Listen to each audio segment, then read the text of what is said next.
Angry guy here. And career women are breaking down and living in regret as passport bros leave. It's, I mean, we all saw it coming.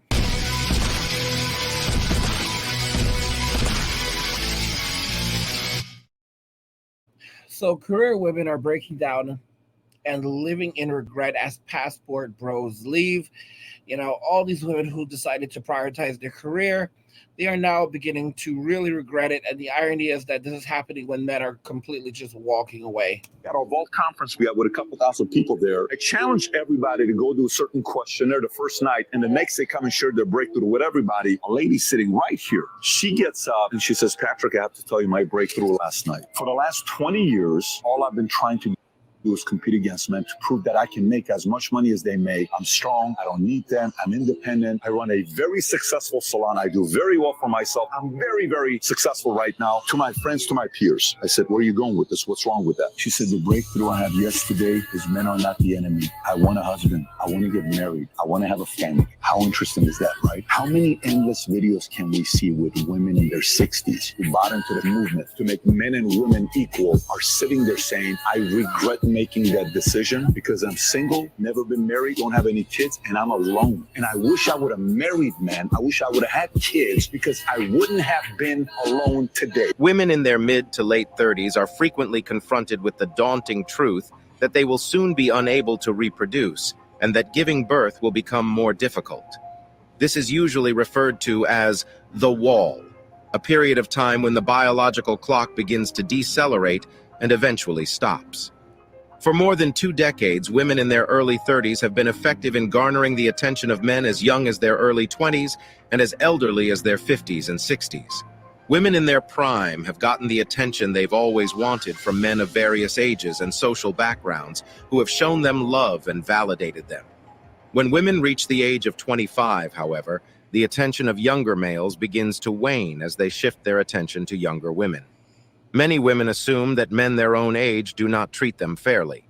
Nevertheless, a 35-year-old man with a profession, finances, and a car may easily court younger, more attractive women in their 20s before being engaged and finally marrying.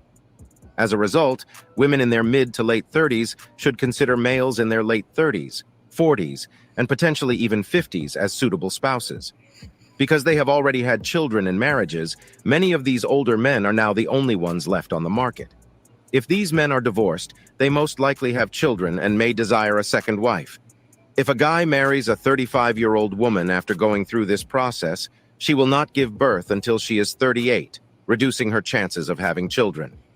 Many women in their early to mid-30s are beginning to consider men in their late 30s, 40s, and even 50s as suitable companions. And the irony about this is that these men, a lot of these older guys are guys who are not even serious. All right. A lot of these older guys are guys who have money and they have a lot of time on their hands and they're just having fun. Okay. I'm just going to be honest. A lot of these older guys, they're just having fun. For a 60-year-old guy, a 30-year-old woman is still fun. A 35-year-old woman is still fun. For a 65-year-old guy, 35-year-old woman, they might still be fun for them. All right. For some of them, because there are a lot of older guys in their 60s. They don't even want a woman that old. But some guys in their 60s and their 60s, 65, they might still deal with a 35-year-old woman. But a lot of them, they will marry them. They will marry them. They'll have fun with them, and then they'll go overseas and get themselves a wife if they want to do it again. If they want to get married again, if because they're not going to trust an American woman. They're not going to trust a woman from Australia. They're not going to trust a woman from Canada. They're not going to trust a woman from the UK. They're not going to trust a woman from France. France, where men are not even allowed to check the paternity of their children because the Supreme Court found that it could destroy the family. Men in France are legally not allowed to find out if they are the father of the children they are raising. And if they try to do it, they can end up in jail for years and end up paying out something like tens of thousands, if not hundreds of thousands of dollars in fines for doing this. And even if they do get the results, those results can still potentially be thrown out, or the courts can refuse to admit them. This is how bad it is for men around the world. So men are not going to these Western white countries anymore. Men are done with them. Men are going to Asia. Men are going to South America. Men are going to the Caribbean. But men are done with Western culture. Men are done with these Western white countries that have given these women so much, have made the lives of these women so easy that now they feel that they are better than men, that most men are unattractive to them, and that they can behave and say anything they want to do in these societies because they have the government to back them up, which it really isn't true. But they're going to find out now. You know, they made an unholy alliance with the government, but they think the government actually cares about them. The government doesn't care about them. The government has only been using them. All right, and I've said this before. Women got their, you know, through feminism, women got their reward, and soon they're going to get their punishment. All right. By the way, guys, if you're enjoying the videos, what are you doing? You need to subscribe. Hit the subscribe button. All right? Hit the subscribe button and turn on the notifications. Never miss another video ever again. I mean, I'm in shock. I'm in absolute shock that so many of you are just chilling. You're just like hanging around, like, what? And I'm like, hey, why aren't you subscribed? You're like, you know what? You know what? I don't feel like it. I don't feel like, well, listen to me. You need to feel like it, all right? Because it's not that hard. It's not that hard of a thing to do. You just reach up and you hit subscribe. Aside from that, though, I want to show you this, guys, because so many of you are just like kind of not taking it serious. But I hate how like it takes up so much of the screen. There are more single working women than ever, and that's changing the U.S. economy. This is an article from 2019, but right before the pandemic, and it said working women contribute more than $7 trillion to the American economy. By 2030, 45% of working women aged 25 to 44 in the United States will be single. That will be the largest share in history, according to research by Morgan Stanley using data from the Bureau of Labor Statistics. In 2018, single women made up 41% of working women in that age range. All right, so it's at 41% right now. Well, back in 2018, it was at 41%, which is an insane number. So back in 2018, 41% of women were single and childless. And come 2030, 45% will be single and childless. So this is something that's already happening. It's something that's already affecting us in large droves, but it's only going to get worse. They're saying they're going to be winners. Who are the winners of this? Obviously, the private corporations that want to sell shit to women. Apparel and footwear, personal care, food, and luxury and electric vehicles are most likely to get a boost from more spending by single women, according to Morgan Stanley. In the apparel segment, brands like Lululemon, Athletica, and Nike are well positioned, even as an aging population weighs down the sector. Single, especially women, spend more on personal care than their married friends. That's very interesting. Morgan Stanley says Sephora parent LVMH, so Louis Vuitton, the makers of Louis Vuitton, and Ulta Beauty could benefit.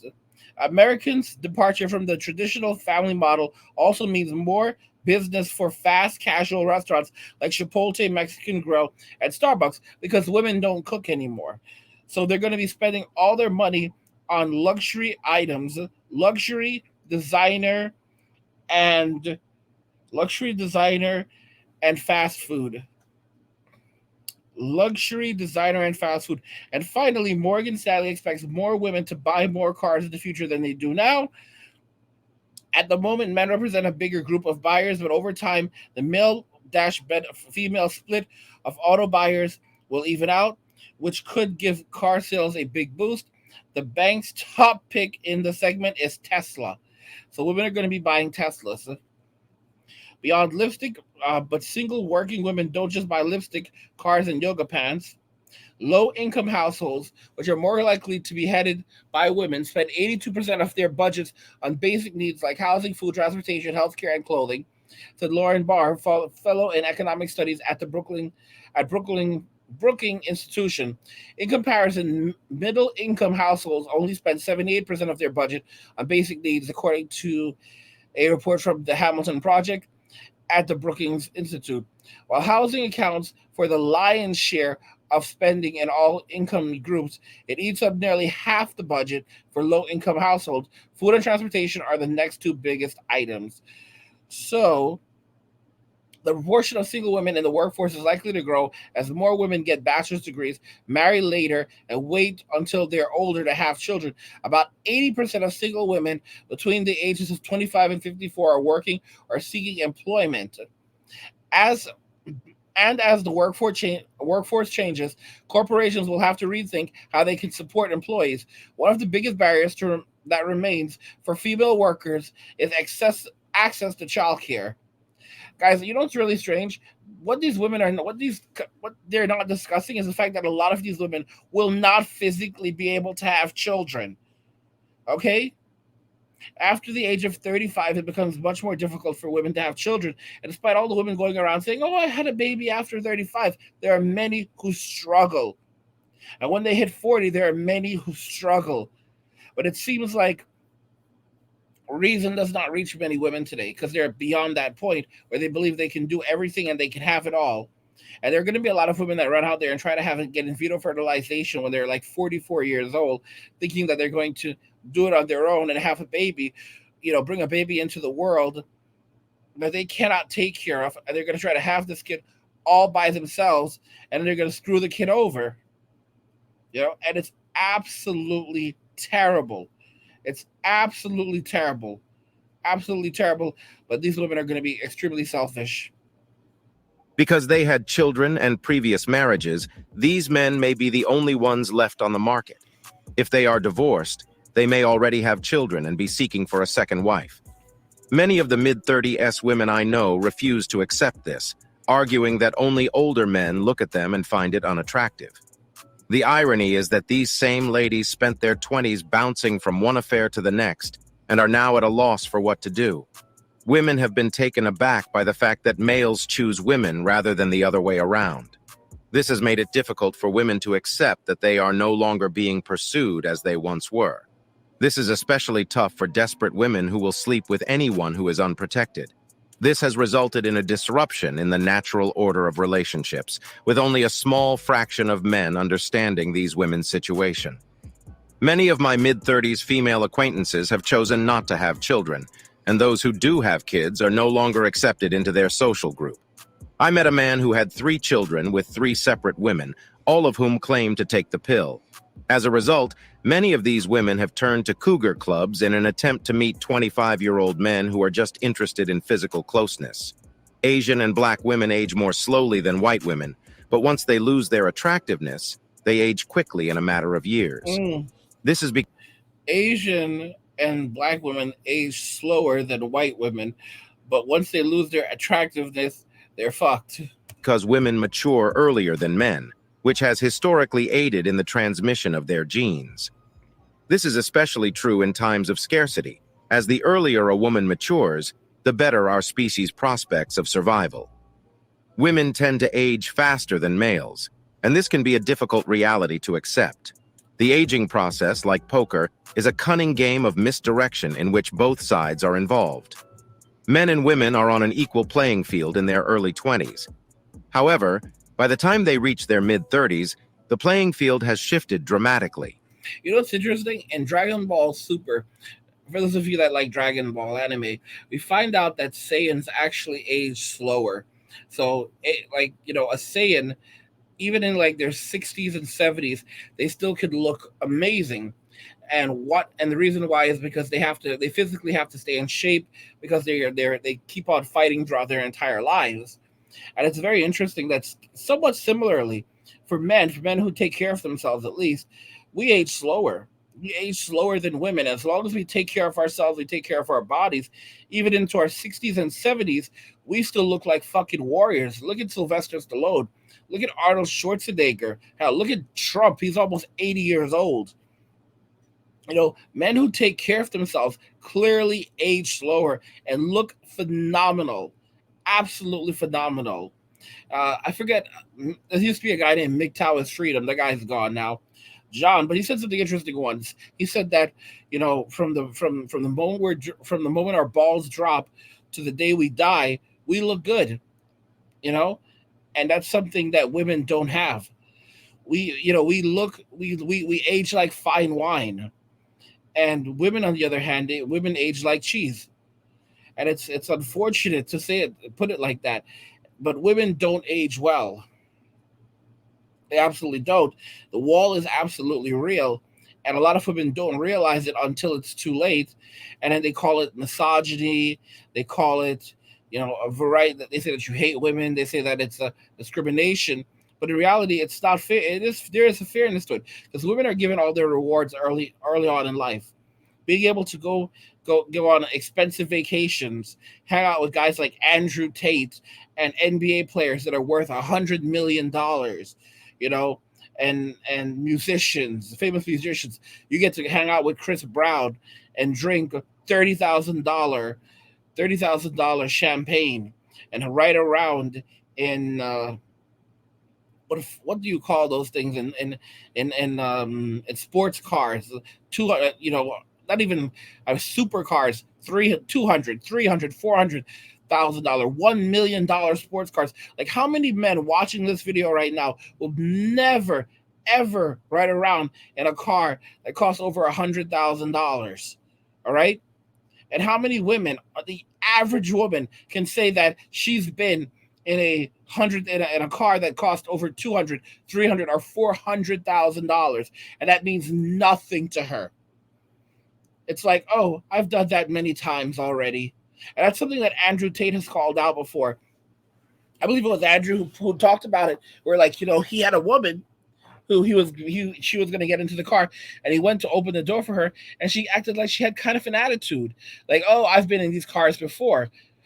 And it's so funny because at the end of the day, you have a lot of these guys that have had to work very, very hard to have that type of opportunity to drive around in these type to own these cars, and then you have these women who ultimately have the opportunity to just to ride, to be driven around. It's kind of crazy. They hang around with people, millionaires and billionaires, that really the average guy would never ever get to speak to, and they take it for granted. So they get all their rewards up front, but then when they get older, all of that goes away as their sexual marketplace value declines, and then they look for the so-called nice guy, which is basically the Plan B guy, who has been working on himself all these years, and now they want him to come and take care of them. And usually, the Plan B guy today, they don't want just like any average Plan B guy. Oh no, this Plan B guy needs to make over $100,000 a year, or he needs to make hundreds of thousands, or even $1 million a year, because now they have very expensive taste. Even though they themselves only make like $36,000 a year, that's how much the average woman in the United States actually makes. $36,000 a year is what the average woman in the United States makes. $50,000 a year is what the average man in the United States makes. And yet they're going to want a man who makes all this money because they've been hanging around with guys that have ridiculous amounts of money, right? The top 1% of men in some cases. And now they believe that they deserve that lifestyle, and a Plan B guy needs to give it to them. Fuck that shit. The so-called Plan B guys are going overseas, and they're fighting great women over there who appreciate what they have and what they bring to the table, and they're living large and in charge. And these women are, they're suffering for it as a result, and no one can really feel sorry for them. And so these career women are breaking down as Passport Bros leave, but truly they did it to themselves. And again, guys, if you're enjoying these videos, subscribe to the channel. Don't forget to subscribe to the channel because, you know, it's pretty darn awesome. Also, hey guys, I just want to show you some of the great exclusives you can find on patreon.com/angryguy. We have new videos such as passport grannies are using poor blokes for sex overseas, hero dad unalives a pedophile, People are still living in extreme fear of COVID. Leftover women are growing. And of course, 7 kids by 7 baby mamas. Tyrone is a menace. This is a video that was too hot for YouTube. And we have other videos as well that are exclusive to our Patreon members. So go ahead and check out Patreon, patreon.com/angryguy. The link is in the description of the video. Enjoy. I mean, guys, you have to realize that women brought this onto themselves.